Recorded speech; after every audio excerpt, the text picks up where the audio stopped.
함께 은혜 나눌 본문 말씀은 신약 성경 마태복음 10장 40절부터 42절까지 말씀입니다. 본문을 다 함께 읽겠습니다.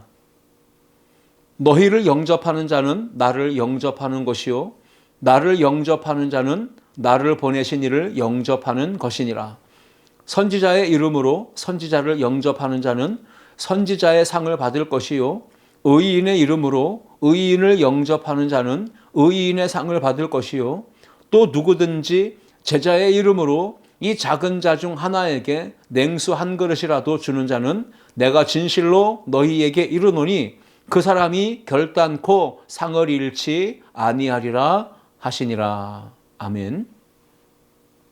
함께 읽은 본문 말씀을 가지고 작은 예수로 사는 제자, 지난주에 이어 오늘 두 번째 이 주제로 함께 은혜를 나누고자 합니다. 성경을 보거나 그리고 교회 역사를 살펴보게 되면 교회에는 많은 사역들, 즉 프로그램들이 있었는데 그 중에 가장 중심적으로 행해졌던 프로그램이 한 가지가 있습니다. 그것은 바로 성도들이 자신의 집, 가정을 오픈하고 개방해서 믿음으로 구원받은 성도들을 초대하고 초청해서 함께 예배하고 떡을 떼고 교제하고 섬기며 은혜를 나누는 것이었습니다. 사도행전 2장 46절 말씀은 초대교회 공동체의 모습을 소개해주고 있습니다. 날마다 마음을 같이하여 성전에 모이기를 힘쓰고 집에서 떡을 떼며 기쁨과 순전한 마음으로 음식을 먹고. 부활의 공동체이며 오순절 성령 강림을 체험했던 이 초대교회 성도들, 그들은 작은 예수로 사는 제자로 부름받은 신앙인들이었습니다. 그들에게 주님께서 가르치셨던 교훈과 말씀에 순종함이 있었습니다. 그래서 날마다 집에 모여서 애찬식을 가지며 성찬식을 진행하며 하나님 아버지의 거룩한 뜻을 따라 믿음의 공동체를 형성해 나가고 있었습니다. 고린도전서 10장, 16장, 19절 말씀 보시면 아시아의 교회들이 너희에게 문안하고 아굴라와 브리스가와 그 집에 있는 교회가 주 안에서 너희에게 간절히 문안하고 라고 하는 글이 나옵니다. 이 기록을 보면 아굴라와 브리스가는 그 집을 교회로 삼았습니다. 성전 삼았습니다. 그리고 그 집에 함께 믿음으로 구원받은 성도들이 모여서 성찬식을 하고 애찬식을 하며 하나님의 은혜를 나누는 사랑의 공동체, 신앙의 공동체를 이루어 갔던 것입니다. 빌레몬서 1장 2절에서도 이렇게 기록합니다. 자매 아비아와 우리와 함께 병사된 아키뽀와 네 집에 있는 교회에 편지하노니. 이 초대교회의 모습은 성전에서 모이는 그런 공동체라고 말하기보다도 집에서 교회로 삼고 성전 삼고 모여서 교제하고 떡을 떼며 예배하는 그런 신앙 공동체였던 것을 우리에게 증언해 주고 있는 말씀들입니다. 초대교회는 자체적인 교회라고 하는 건물은 가지지는 못했지만 그 당시에 로마가 기독교를 얼마나 극심하게 핍박하고 박해했는지 예수 믿는 성도들은 공적인 장소에 함께 모여서 예배드릴 수는 없었습니다. 하지만 자기 집을 교회로 삼고 성전 삼고 예배처소로 삼아서 은혜 가운데 구원받은 성도들이 함께 모여서 성령 충만한 가운데 예배드렸습니다. 교제했습니다. 떡을 깼습니다. 함께 기도했습니다. 은혜 충만, 성령 충만의 공동체가 되어서 역동적으로 세상을 변화시켜 나가는 거룩한 공동체가 되었던 것입니다. 그 결과 초대교회는 날마다 믿는 자의 수가 더하여지는 부흥의 역사를 경험한 것이죠. 로마 제국의 콘스탄틴 황제가 AD 313년에 기독교를 로마의 국교로 공인하면서부터 교회는 자유롭게 모여서 예배를 드릴 수 있게 됐고 신앙생활이 가능해졌습니다. 이렇게 교회가 권력을 쥐고 불을 들이고 안정된 그런 시스템으로 바뀌기 시작하면서부터 이상하지만 교회에 나타난 현상은 교회가 가장 중요한 신앙생활의 본질을 잃은 것이고 변질되고 타락하고 약화되고 세상에 대한 영향력을 상실하게 된 것입니다. 오늘날 교회가 잃어버린 것이 있다면 무엇일까요? 그것은 성도가 자기의 가정, 집을 오픈하여서 믿음의 교우들을 초대하고 초청해서 예배드리는 것, 사랑으로 교제하고 떡을 떼고 섬기는 것, 자기의 가정을 예배처소로 삼고 함께 모여서 찬양하고 기도하고 말씀 듣고 가르침 받는 이 신앙 공동체의 소중한 모습을 잃어버리지 않았나 이런 생각을 해보게 됩니다. 그래서 오늘날 교회들은 다시금 1세기 초대교회 공동체의 성도들의 모습을 다시 회복해야 되는 것입니다. 예수님은 오늘 본문 말씀 마태복음 10장 40절에서 자신의 가정을 오픈해서 즉 자신의 집을 개방해서 하나님을 모시고 예수님을 모시고 성령님을 모시고 함께 믿음의 교우들을 초청해서 예배드리는 것, 이것이 얼마나 중요한지를 오늘 가르쳐주고 계십니다. 하나님을 영접하는 것이 얼마나 중요합니까? 내 마음에 그리고 우리 가정에 하나님을 주인으로 모시고 사는 것이 얼마나 중요합니까? 너희를 영접하는 자는 나를 영접하는 것이요 나를 영접하는 자는 곧 나를 보내신 이를 영접하는 것이니라 말씀하셨습니다. 가정을 개방해서 성도들을 초대하고 함께 예배하며 소중한 사랑과 또 정성을 다해서 섬기며 하나님의 은혜를 나누는 이 모습이요 얼마나 아름답습니까? 성도들을 섬기는 그 행위가 곧 하나님, 예수님, 성령님을 모시고 영접하고 섬기는 행위로 인정되고 있는 것입니다. 작은 예수로 사는 우리 제자된 저와 여러분들이 복을 받고 은혜 가운데 사는 비결이 있다면 그것은 하나님과 예수님과 성령님을 우리의 삶에 우리 가정에 모셔드리고 영접하고 믿음으로 예배하며 사는 것인 줄 믿습니다. 창세기 18장 3절 이하 5절 말씀 보시면 아브라함이 날이 뜨거울 때 장막문에 앉아 있다가 천사가 찾아오는 것을 영접합니다. 장막문에 앉아있던 아브라함은 사람 셋이 저 앞에 서 있는 것을 보면서 즉시 곧 달려갔습니다. 그리고는 집으로 영접합니다. 그들에게 몸을 굽혀 절을 합니다. 그들을 초대해서 극진히 정성을 다해 대접하고 섬깁니다.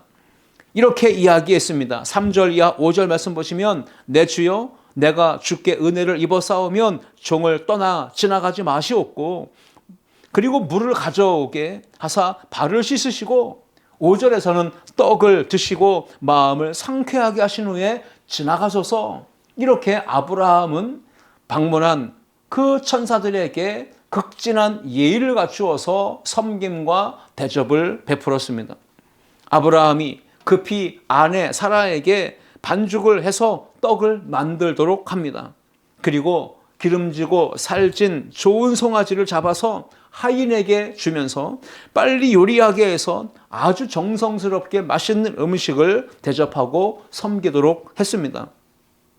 아브라함이 나중에 알고 보니 아브라함의 집에 자신이 모시고 영접했던 바로 그들이 천사들이고 그들 중에 한 분은 여호와 하나님이셨음을 알게 됐습니다. 아브라함이 이렇게 부지 중에 영접하고 그들을 정성껏 대접하고 섬겼을 때 하나님으로부터 이런 소중한 약속의 말씀을 받게 됩니다. 내년 이맘때에 아들이 있을 것이다. 이런 약속의 말씀을 받게 된 것이죠. 자손에 대한 약속입니다. 작은 예수로 사는 제자된 우리는 어떤 마음을 가지고 어떤 고백을 가지고 살아야 합니까? 내 인생에, 우리 가정에 오직 예수님 한 분이면 충분합니다. 주님 한 분이면 나는 만족합니다. 우리 가정은 오직 예수 충만으로 살아갑니다. 이런 마음 가지고 살아가는 우리 모든 성도들 되시기를 주님의 이름으로 축원합니다. 작은 예수로 사는 제자인 우리 성도들이 자신의 집, 가정을 오픈하고 이번에 춘계 대신방을 사모하는 마음으로 받아야 되는 이유는 무엇일까요? 오늘 본문 말씀을 통해 세 가지로 함께 생각해 보며 은혜를 나누겠습니다. 첫째, 함께 읽습니다. 구원과 치유의 은혜를 누릴 수 있기 때문입니다. 예수님께서 제자들을 각 가정으로 보내셨던 이유가 있습니다. 마태복음 9장 36절을 보시면 무리를 보시고 불쌍히 여기시니 이는 그들이 목자 없는 양과 같이 고생하며 기진함이라 라고 기록하고 있습니다. 많은 사람이 목자를 잃은 양처럼, 목자 없는 양처럼 버림받은 채 길을 잃고 방황하며 인생의 위기 가운데서 고생하며 기진해 있었기 때문에 예수님은 그들을 불쌍히 여기셨던 것입니다. 그들을 불쌍히 여기신 예수님이 가장 먼저 하신 선택은 제자들을 부르시고 그 제자들을 세우는 것이었습니다. 그리고 예수님은 제자들에게 권세를 주셨고 그들을 가정마다 보내시면서 주의 이름으로 복음을 전파하게 하시고 병을 고치는 치유의 사역을 행하게 하셨습니다. 마태복음 10장 5절이야 8절 말씀을 읽겠습니다. 예수께서 이 12를 보내시며 명하여 이르시되 이방인의 길로도 가지 말고 사마리아인의 고을에도 들어가지 말고 오히려 이스라엘 집에 잃어버린 양에게로 가라. 가면서 전파하여 말하되 천국이 가까이 왔다 하고 병든 자를 고치며 죽은 자를 살리며 나병한 자를 깨끗하게 하며 귀신을 쫓아내되 너희가 거저 받았으니 거저 주라. 이렇게 예수님은 제자들에게 명령을 하셨습니다.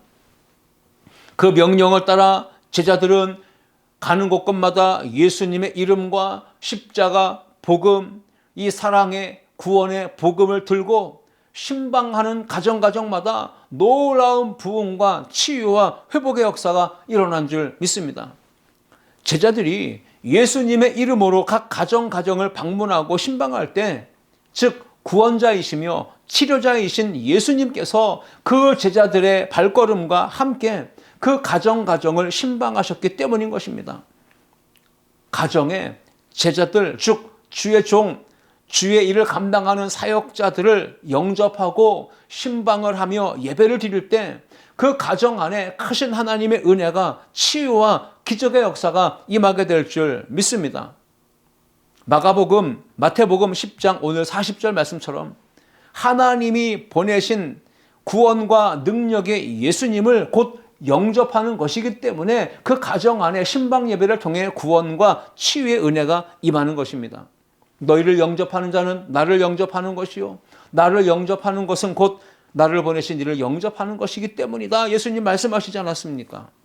그러므로 이번 춘계 대신방 기간 가운데 예수님의 십자가 사랑과 부활의 능력을 경험한 성도들, 즉 작은 예수로 사는 제자된 우리 모든 성도들은 자신의 가정, 자신의 직장을 오픈해서 이번에 복음 전도자인 사역자, 전도자, 목회자를 초청하고 영접하고 성도들을 함께 불러서 예배할 때 그곳에 부활하신 능력의 주, 치유의 회복의 역사가 여러분의 삶의 자리, 가정 가운데, 직장 가운데 임하게 될 줄 믿습니다. 여러분, 신방이라는 것은 주의 종, 목회자, 신방대원들의 방문이지만 동시에 잊지 말 것은 능력의 주님이, 사랑의 주님이, 치유와 구원의 주님이 함께 그곳에 방문하신다, 신방하신다는 것을 잊지 마시기를 주님의 이름으로 축복합니다. 로마서 말씀에도 그리고 사도행전 말씀에도 계속해서 기록되는 내용들을 보시면 주님의 제자들이 가는 곳곳마다 치유와 구원의 역사가 일어났습니다. 사도행전 10장 말씀 보시면 로마 군대 백부장이었던 고넬료가 나옵니다. 고넬료는 주님의 제자였던 베드로, 즉 사도 주의 종인 베드로가 자신의 집에 들어올 때 땅바닥에 엎드려 절하며 황제에게 바치는 예의를 갖추어 영접합니다. 겸손한 믿음과 사랑의 섬김을 통해 최초의 이방인의 신자로서 자신의 가족까지 모두 다 구원받는 은혜가 그 고넬료의 가정에 임하게 된 것입니다. 말씀을 들고 신방하는 주의 종의 영적 권위를 인정하고 그에게 정중히 예의를 갖추어서 섬길 때 그가 선포하는 그 말씀이 가정 안에 치유와 구원의 역사, 기적의 역사로 나타나게 되는 것입니다. 그러므로 여러분, 이번에 신방을 받을 때 반드시 기도하며 준비해야 합니다. 환경적으로도 예배하는 분위기가 잘 갖추어지고 하나님께 예배드리기에 적합한 분위기가, 환경이 조성되도록 준비를 할 수 있어야 합니다. 사도행전 10장 25절 말씀 보십시오. 마침 베드로가 들어올 때에 고넬료가 맞아 발 앞에 엎드려 절하니 온 가족이 함께 모여서 주의 종의 방문 신방을 기다렸습니다. 그리고 들어올 때 정중히 엎드려 절하며 예의를 갖춥니다. 그렇게 사모하는 가정에 하나님의 말씀이 선포될 때 구원과 치유와 기적의 역사가 임하게 된 줄 믿습니다. 예수님은 이 신방의 영향력이 얼마나 큰지, 신방을 통해 우리가 얻을 수 있는 영적인 유익이 무엇인지를 분명하게 말씀하시죠. 마태복음 10장 12절과 13절 말씀해 보시면 또 그 집에 들어가면서 평안하기를 빌라. 그 집이 이에 합당하면 너희 빈 평안이 거기 임할 것이요 만일 합당하지 아니하면 그 평안이 너희에게 돌아올 것이니라 말씀하셨습니다. 신방 예배를 드리는 그 시간, 그 공간, 그 집 안에, 그 성도들의 삶의 현장에 찬송과 말씀과 기도와 사랑의 섬김과 나눔을 통하여서 하늘로부터 내려오는 참된 평안이, 샬롬의 은혜가 임하게 될 줄 믿습니다. 하나님의 은혜가, 평강이 가득 채워지는 그 예배, 그런 예배가, 신방 예배가 마무리되고 목회자도 신방대원들도 교우들이 다 떠나고 나면 침묵과 정적이 흐르고 뭔가 모르게 허전한 마음이 들겠지만, 그러나 그 심령 속에, 그 가정, 그 장막 안에 하나님이 주시는 참된 평안, 그 평안은 세상이 절대로 줄 수 없는 참된 평안, 그리고 하나님이 주시는 자유함과 기쁨이 가득 임하게 될 것이고요. 그 결과 가정천국, 심령천국이 임하게 될 줄 믿습니다. 이것이 바로 신방을 받을 때 얻게 되는 영적인 유익이고, 작은 예수로 사는 제자가, 성도들이 누릴 수 있는 하나님의 은혜요, 선물이요, 특권인 줄 믿습니다. 작은 예수로 사는 제자인 우리 성도들은 한 사람, 두 사람, 세 사람이 함께 모이는 것을 힘써야 합니다. 그 모임 안에 주의 종, 목회자, 구역 식구들, 교우들을 초대하고 초청해서 함께 모여 예배드리며 찬송하고 말씀 듣고, 그리고 음식을 준비해서 사랑으로 나누며 교제하며 떡을 떼는 이 아름다운 공동체의 모습 뿐만 아니라 서로의 기도의 제목을 나누며 예수의 이름으로 축복하고 합심하여 기도할 때 놀라운 역사가 임하게 될 줄 믿습니다. 마태복음 18장 19절과 20절 말씀해 보시면 두세 사람이 내 이름으로 모인 곳에 내가 그곳에 함께 있겠다 예수님 말씀하셨거든요. 그런데 그보다 앞서서 예수님은 두 사람이 땅에서 합심하여 무엇이든지 구하면 하늘에 계신 내 아버지께서 그들을 위하여 이루게 하시리라 말씀하셨습니다. 그러므로 우리가 함께 모일 때 그 안에서 구원과 치유와 기적의 역사, 하나님의 응답의 역사가 임하게 될 줄 믿습니다. 하늘의 능력과 평안이 임하고 가정천국, 심령천국의 은혜를 맛보게 되는 역사가 이번 대신방 가운데 여러분의 가정과 여러분의 삶 가운데 임하게 되기를 주님의 이름으로 축원합니다. 두 번째, 함께 읽겠습니다. 하늘의 상급을 받아서 누릴 수 있기 때문입니다. 오늘 본문 마태복음 10장 40절과 42절 말씀 보시면 선지자의 이름으로 선지자를 영접하는 자는 선지자의 상을 받을 것이요, 의인의 이름으로 의인을 영접하는 자는 의인의 상을 받을 것이요, 또 누구든지 제자의 이름으로 이 작은 자 중 하나에게 냉수 한 그릇이라도 주는 자는 내가 진실로 너희에게 이르노니 그 사람이 결단코 상을 잃지 아니하리라 하시니라. 예수님께서 분명히 말씀하셨습니다. 여기에 나오는 선지자는 하나님의 말씀, 하나님의 뜻을 선포하는 자를 의미하고, 의인은 하나님의 말씀과 뜻을 받아서 순종하며 사는 자, 바로 작은 예수로 사는 제자된 우리 성도들을 의미할 것입니다. 선지자, 즉 목회자, 선교사, 주의 종들을 기쁨으로 영접하고 섬기며 대접하는 자, 그는 결코 하늘의 상을 잃지 않게 될 것이다 라고 오늘 성경에서 예수님 말씀하셨습니다. 여러분, 선지자의 상급을 받으려면, 하늘의 상급을 받으려면 말씀을 전하는 사역자들을 존중하며 그들을 영접하며 섬기며 말씀으로 가르침 받아야 할 줄 믿습니다. 예수님은 선지자들을 영접하고 섬기고 잘 대접할 때 상을 받는다고 말씀하셨지만, 그 이후에 나오는 말씀 보시면 의인의 이름으로 의인을 영접하는 자 또한 의인의 상을 받을 것이라고도 말씀하십니다. 그렇다면 성경에서 말씀하고 있는 의인은 어떤 사람입니까? 예수님을 믿음으로 구원받아서 하나님의 자녀가 된 모든 성도, 즉 부활하신 예수님과 함께 동행하는 성도들, 작은 예수로 사는 제자된 우리 모든 성도들을 의미하는 것입니다. 하나님의 자녀로 함께 모인 모든 성도들이 있을 때 그곳에 하나님의 은혜가 임한다는 것이죠. 오늘 본문 말씀 42절에 보시면 또 다른 상이 있죠. 제자의 이름으로 지극히 작은 자 중 하나에게 냉수 한 그릇이라도 대접하고 베푸는 자는 결단코 상을 잃지 않는다고도 말씀하셨어요. 예수님은 제자를 작은 자로 표현하십니다. 여기 나오는 작은 자는 예수님을 믿고 따르는 모든 성도들, 즉 교회 공동체의 모든 지체들을 의미하는 것입니다. 하나님의 자녀로 부름받고 모여진 교회 공동체의 성도들 한 사람 한 사람을 잘 영접하고 대접하고 섬길 때 하늘의 상과 복과 은혜를 받을 수 있다라고 하는 말씀인 것입니다. 우리가 선지자의 상을 받고 의인의 상을 받고 제자의 상을 받게 될 수 있다는 것을 오늘 성경은 우리에게 말씀으로 가르쳐주고 있습니다. 그렇다면 하나님 아버지의 본심은 무엇일까요? 작은 예수로 사는 제자된 우리를 향하신 하나님 아버지의 마음은 무엇일까요?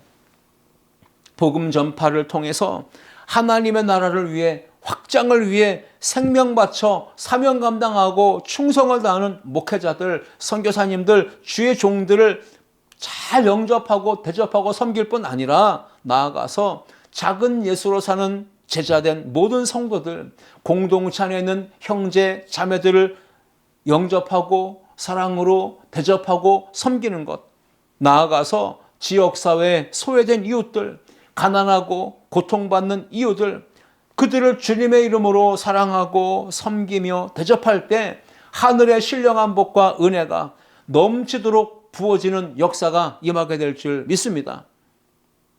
주의 이름으로 영접하고 섬기며 대접하는 신방 통해서 하늘 문이 활짝 열리는 역사가 여러분들의 삶 가운데 임하게 되길 주의 이름으로 축원합니다. 더 많이 섬기고 더 많이 나누고 더 많이 베풀 수 있으려면 하늘의 상을 받아야 됩니다. 하늘의 상을 받으려면 주의 이름으로 선지자를, 의인을, 제자들을 영접하고 사랑으로 극진히 섬기고 대접하고 존중해 줄 수 있어야 된다는 것입니다. 히브리서 13장 1절과 2절 말씀 보시면 하늘의 상을 넘치도록 부어주시는 이러한 선순환의 역사가 일어나려면 우리가 어떻게 해야 되는지를 보여주고 있습니다. 형제 사랑하기를 계속하고 손님 대접하기를 잊지 말라. 이로써 부지 중에 천사들을 대접한 이들이 있었느니라 말씀하고 있습니다. 계속하라는 것입니다. 멈추지 말라는 것입니다. 손님 대접하기를, 형제 사랑하기를 계속하고 멈추지 말고 그렇게 하나님의 은혜를 흘려보낼 때 하나님의 하늘의 상이 부어지는 역사를 경험하게 된다는 것입니다. 갈라디아서 6장 10절 말씀 보시면 사도 바울은 이렇게 권면합니다. 그러므로 우리는 기회 있는 대로 모든 이에게 착한 일을 하되 더욱 믿음의 가정들에게 할지니라 말씀했습니다. 하나님의 자녀가 되어서 작은 예수로 사는 제자된 우리 모든 성도들은 기회 있는 대로 착한 일을 해야 합니다. 즉 모든 이에게, 선지자들에게, 의인에게, 제자에게, 작은 자에게, 모든 형제 자매에게 그렇게 기회 있는 대로 사랑을 베풀고 선을 행할 때 하늘의 상을 받게 될 줄 믿습니다. 예수님의 말씀대로 제자를 영접할 때 제자가 누리는 상을 받게 됩니다. 그렇다면 선지자의 이름으로 선지자를 영접할 때 선지자의 상을 받습니다. 그렇다면 우리는 적용을 해야 합니다. 우리가 가장 가까이에서 섬기고 영접하고 대접하고 사랑을 행해야 될 대상은 누구입니까? 다음 세대를 가르치고 있는 교회학교 교사, 영적으로 이끌어주고 있는 목회자, 교역자, 그들을 사랑으로 영접하고 초대하고 섬겨보십시오. 그렇다면 제자의 상이 있듯, 선지자의 상이 있듯, 의인의 상이 있듯 교역자의 상, 목회자의 상도 있지 않겠습니까? 여러분의 가정에 교회학교 교사를 초대해서 사랑으로 섬겨보십시오. 대접해 보십시오. 여러분의 가정을 오픈해서 신방 예배를 드리며 목회자, 주의 종을 잘 섬기고 그리고 대접해 보십시오. 그렇다면 어떤 일이 일어날까요?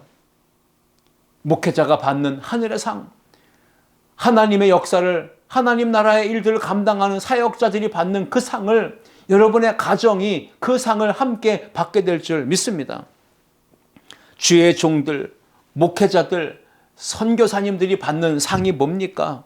예수님의 말씀대로 제자들을 초대해서 영접하고 예배드리며 극진히 사랑으로 섬기고 베풀 때 여러분의 자녀들이, 여러분의 가정이 어떤 복을 받게 될까요? 여러분의 자녀는 일찍 복음을 깨닫고 평생을 주님 나라와 영광을 위해서 비전을 가지고 살아가는 복된 인생으로 사는 상을 얻게 될 줄 믿습니다. 그렇습니다, 여러분. 신방은 하늘의 상을 누리는 비결입니다. 지름길입니다. 그러므로 이번 대신방 기간 통하여 하늘의 상을 다 받아 누리시는 우리 아름다운 성도들이 다 될 수 있기를 주님의 이름으로 축복합니다. 세 번째, 함께 읽겠습니다. 우리의 작은 섬김까지도 기억하시기 때문입니다. 마태복음 10장 42절 말씀 보시면 또 누구든지 제자의 이름으로 이 작은 자 중에 하나에게 냉수 한 그릇이라도 주는 자는 내가 진실로 너희에게 이르노니 그 사람이 결단코 상을 잃지 아니하리라 하시니라 말씀하시지 않았습니까? 예수님은 냉수 한 그릇, 그 작은 것 하나를 선지자나 의인이나 제자나 누군가를 향하여서 베풀고 섬겼을 때 그 작고 보잘것없어 보이는 섬김까지도 절대로 잊지 아니하시고 기억하시며 반드시 상을 주신다고 약속하신 것입니다. 그러므로 여러분, 하나님 앞에서는 그 어떤 헌신도 의미 없는 헌신, 의미 없는 봉사는 없습니다. 내가 보기에는, 또 누군가가 보기에는 미약해 보일 수 있고 보잘것없어 보일 수 있지만 그 작은 섬김과 헌신이라 할지라도 주님이 보실 때는 헌신과 섬김을 귀중하게 여기시고 전부 잊지 않고 기억하고 계시며 그 믿음으로 행하고 사랑으로 행한 대로, 심은 대로 상을 베풀어 주신다는 사실, 이것을 믿음으로 살아가는 우리 모두가 되시기를 주님의 이름으로 축복합니다. 우리의 작은 섬김과 헌신을 기억하십니다. 교회에서 차량 운행하는 것 주님이 기억하십니다. 안내위원으로, 예배위원으로, 헌금위원으로, 성찬위원으로 헌신하는 그 모습들을 주님이 기억하십니다. 교회학교의 교사로 헌신하는 것 기억하시며 주방에서 만나실에서 봉사하는 그 헌신들 하나하나를 기억하시며 예배를 위하여 예배팀으로 찬양팀으로 악기를 연주하며 보컬로 방송실에서 음향과 영상과 조명으로 헌신하는 그 모든 헌신들을 주님이 기억해 주십니다. 그 작은 섬김과 봉사, 충성됨을 하나하나를 주님은 다 기억하십니다. 교회 안팎을 돌아보며 화장실을 청소하고 쓰레기를 줍고 모든 환경을 깨끗하게 조성해 나가는 그 아름다운 헌신들을 주님은 바라보고 계시며 기억하십니다. 여름철 풀이 많이 나는 이 잡초들을 제거하는 그 작업에도 작은 헌신들이 있는데 그 헌신들을 하나님은 보고 계시고 기억하신다는 겁니다. 겨울에 눈이 오면 눈을 쓰는 이 작업도 그 수고도 하나님이 다 바라보고 계시고 기억하고 계신다는 것이죠. 그 헌신과 그 충성, 그 봉사를 주님이 기억하시며 반드시 복 주시고 상 주시는 사실, 이것을 믿음으로 더 주어진 본분에 직분에 충성을 다하는 우리 모두가 되시기를 주님의 이름으로 축복합니다. 주님의 사랑으로 교회를 섬기고 가정을 오픈하여 형제 자매들을 섬기고 많은 지체들을 영접하고 극진히 대접하는 것은 곧 예수님을 섬기고 예수님께 향한 대접이기 때문에 그것을 주님이 잊지 않으신다라고 말씀하고 계신 것입니다. 그런데 오늘날 많은 성도들이 가면 갈수록 자신의 삶을 오픈하지 않으려고 합니다. 가정을 오픈하려 하지 않습니다. 그래서 신방을 받으라고 말하지만 신방을 받기를 주저주저 합니다. 그 이유가 뭘까요?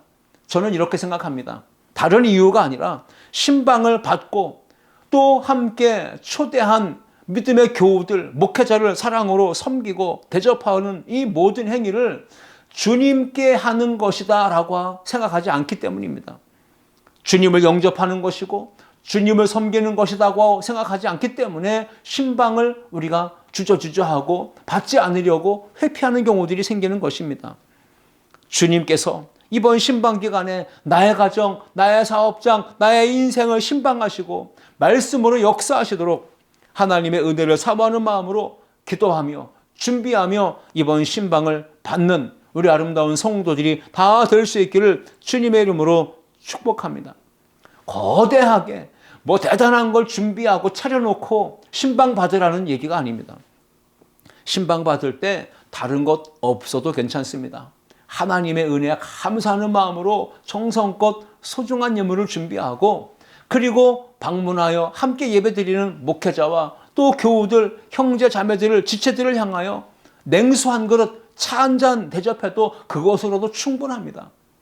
그러므로 여러분 이번 신방 기간 중에 뭘 대접할 게 없어서 신방 받기를 부담스러워하거나 우리가 회피하려 하지 마시고 반드시 신방을 사모하고 하나님이 나의 가정에 예수님과 성령님이 나의 가정에 방문하는 것으로 인정하고 그 신방을 사모하여 하나님의 은혜, 그 하나님의 사랑을 체험하는 우리 모든 성도들 되시기를 주님의 이름으로 축복합니다. 구약 성경 열왕기상 17장을 보시면 한 가난한 과부의 가정에서 있었던 일을 소개하는데 시돈 지역에 살고 있던 사르밧 과부의 집의 이야기입니다. 하나님께서 엘리야 선지자에게 사르밧 과부의 집으로 가라 명령하십니다. 그 당시에 오랜 시간 동안 지속된 극심한 가뭄이 있었습니다. 그래서 가뭄과 기근 때문에 양식이 떨어져서 이제는 곧 생존의 위협을 당하고 그 양식 얼마 남지 않은 거 먹으면 더 이상 먹을 게 없어 굶어 죽을 수밖에 없는 그런 절망적인 상황이었습니다. 생계 유지가 어려워서 그 마지막 남은 것으로 음식을 만들어 먹고 자녀와 함께 이제 죽음을 맞이해야 될 그런 상황인데 엘리야 선지자가 하나님의 명령을 듣고 그 가정을 신방합니다. 그 가정을 찾아가서 신방하는데 그 가정에 있는 것이 무엇이냐라고 물었을 때 통에 가루 한 움큼과 병에 기름 조금뿐입니다 라고 대답을 합니다. 그때 엘리야 선지자는 말합니다. 열왕기상 17장 13절 말씀에 두려워하지 말고 가서 내 말대로 하려니와 먼저 그것으로 나를 위하여 작은 떡 한 개를 만들어 내게로 가져오고 그 후에 너와 내 아들을 위하여 만들라. 이렇게 엘리야 선지자는 사르밧 과부에게 이야기합니다. 먼저 그것으로 라고 하는 표현, 그것으로 나를 위하여 작은 떡 하나를 만들어 내게로 가져오라고 말하죠. 이 말의 의미는 무엇입니까? 너에게 있는 그것을 먼저 하나님께 드리라. 그리고 그 후에 너와 내 아들을 위해 만들어 먹으라 라고 하는 말씀이거든요. 그러면서 엘리야 선지자는 하나님의 말씀을 대언합니다. 나 여호와가 비를 지면에 내리는 그날까지 그 통의 가루가 떨어지지 아니하고 그 병의 기름이 없어지지 아니할 것이다 라고 하나님의 말씀을 대언했습니다. 그때 이 사르밧 과부는 하나님의 말씀을 대언한 엘리야의 말을 듣고 순종합니다. 그 결과 어떤 일이 일어납니까? 과부의 가정이 이후에 기근이 계속됐고 또 가뭄이 지속됐지만 그럼에도 불구하고 기가 막힌 하나님의 공급하심, 채워주심의 은혜를 경험하게 된 줄 믿습니다. 그리고 훗날 과부의 아들이 병들어 죽게 되었을 때에도 엘리야 선지자가 찾아가서 그를 위하여 기도했을 때 죽었던 아들이 다시 살아나는 기적, 죽었던 아들의 몸에 떠났던 그 영혼이 다시 돌아오는 기적의 역사가 일어나게 된 것입니다. 냉수 한 그릇같이 작은 것을 섬겼지만 그 안에서 풍성하게 채워주시는 하나님의 은혜를 경험하게 되었고요. 죽었던 아들이 살아나는 부활의 역사, 기적을 체험하는 주인공이 된 줄 믿습니다. 신방은 가정을 방문하는 목회자를 통해서 부활하시고 승리하신 예수님의 능력과 치유의 기적이 일어나는 시간입니다. 주님의 신방을 간절히 사모함으로 죽음의 위기, 삶의 고난, 인생의 절망적 문제들을 해결받고 하나님의 은혜를 간증하는 우리 모든 성도들, 작은 예수로 사는 우리 모든 제자된 성도들이 될 수 있기를 주님의 이름으로 축복합니다. 이번 대신방 가운데 하나님의 은혜가, 구원과 치유의 은혜가, 하늘의 상급이 작은 섬김까지도 기억하시며 크신 은혜와 사랑으로 채워주시는 놀라운 역사가 여러분들의 삶 가운데, 가정 가운데 충만하게 임하시기를 주님의 이름으로 축원합니다. 기도하시겠습니다. 사랑과 은혜의 하나님 아버지 감사합니다. 이제 우리 교회 공동체가 대신방을 받으며 함께 은혜의 시간을 누리고자 합니다. 하나님 귀한 은혜의 시간들을 우리에게 허락하셨으니 사모하는 마음으로 신방을 받게 하시되 이번 신방을 통하여 가정의 구원과 치유의 은혜가 충만하게 경험되게 하시고 하나님께서 예비하신 상을 얻는 그 놀라운 섬김과 헌신이 우리 가정마다 일어나게 도와 주옵소서. 특별히 이번 우리의 신방 예배를 통하여 작은 섬김도 기억하시고 그 은혜와 사랑을 더 풍성하게 채우시고 공급하시는 하나님의 역사를 보는 이번 대신방이 되도록 하나님이여 함께하여 주옵소서.